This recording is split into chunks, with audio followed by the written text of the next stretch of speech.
ക്രിക്കി മലയാളം 2.0യുടെ ഏറ്റവും പുതിയ വീഡിയോയിലേക്ക് ഏവർക്കും സ്വാഗതം. വേൾഡ് കപ്പ് തുടങ്ങുമ്പോൾ പ്ലേയിങ് 11-ൽ പോലും ഇല്ലാതിരുന്നൊരു താരമാണ്. പിന്നീട് ഇന്ത്യൻ ടീമിൻ്റെ ബാക്ക് ബോണായ ചരിത്രം നമ്മളെല്ലാവരും കണ്ടറിഞ്ഞതുമാണ്. ഇന്നിപ്പോൾ CSKയിലേക്ക് എത്തുമ്പോഴും ന്യൂ മാസ്ക് സെയിം ടാസ്ക് എന്ന് തന്നെ പറയേണ്ടി വരും. Yes, Sanju Samson sensational performance നടത്തിക്കൊണ്ട് CSKയെ മറ്റൊരു കളി കൂടി വിജയിപ്പിച്ചിരിക്കുകയാണ്. എന്തൊരു പെർഫോമൻസ് ആയിരുന്നു അത്! പിച്ച് എത്ര ടഫാണെങ്കിലും പ്രഷർ എത്ര വലുതാണെങ്കിലും സഞ്ജു ക്രീസിലുണ്ടെങ്കിൽ കളി വിജയിപ്പിച്ചിരിക്കും എന്നുള്ളൊരു ഘട്ടത്തിലേക്ക് കാര്യങ്ങൾ മാറിക്കൊണ്ടിരിക്കുകയാണ്.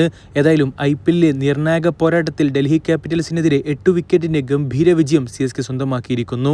ഇതോടുകൂടെ 10 പോയിന്റുമായി പ്ലേ ഓഫ് പ്രതീക്ഷകൾ കൂടുതൽ സജീവമാക്കിയെടുക്കാനും അവർക്ക് കഴിഞ്ഞിട്ടുണ്ട്. യെസ്, തലപ്പത്തുള്ള PB കേസിനേക്കാൾ 3 പോയിന്റ് മാത്രം പിറകിലാണ് ഇപ്പോൾ CSK എന്നുള്ള കാര്യം കൂടി നമ്മൾ ഓർക്കണം.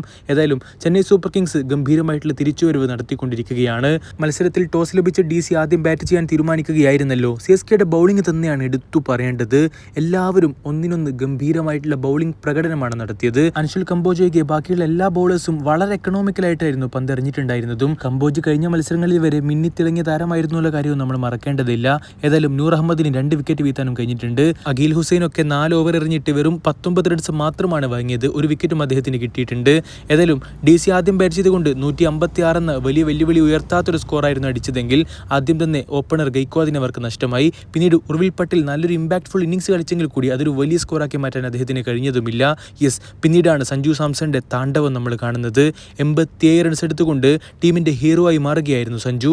അതേപോലെ തന്നെ 41 റൺസ് എടുത്തുകൊണ്ട് യുവതാരം കാർത്തിക് ശർമ്മയും മികച്ച പ്രകടനമാണ് നടത്തിയത്. ദിസ് ഈസ് അബ്സല്യൂട്ട്ലി ചേട്ടാ ടൈം എന്ന് തന്നെ പറയാനാണ് തോന്നുന്നത്. കാരണം ഈ ഒരു സീസണിൽ CSK ജയിച്ചത് 5 കളികളാണ്. അതിൽ 3ലും player of the match Sanju തന്നെ. ഏതായാലും എന്തൊരു രോമാഞ്ചിഫിക്കേഷൻ ആയിട്ടുള്ള മുഹൂർത്തങ്ങളാണ് നമ്മൾ കണ്ടുകൊണ്ടിരിക്കുന്നത്. IPL തന്നെ ഏറ്റവും സക്സസ്ഫുൾ ആയിട്ടുള്ള ഫ്രാഞ്ചൈസിക്ക് വേണ്ടി നമ്മുടെ ഒരു മലയാളി പയ്യൻ പൊളിച്ചടുക്കിക്കൊണ്ട് ആ ഒരു ടീമിന്റെ നെടുംതൂണായി മാറുന്ന കാഴ്ച അത് വളരെ മനോഹരം തന്നെയാണ്. നിങ്ങളുടെ അഭിപ്രായങ്ങൾ രേഖപ്പെടുത്തുക. അടുത്തൊരു വീഡിയോ ഭാഗത്ത് വീണ്ടും കാണാം. ചെറിയൊരു ഗുഡ് ബൈ.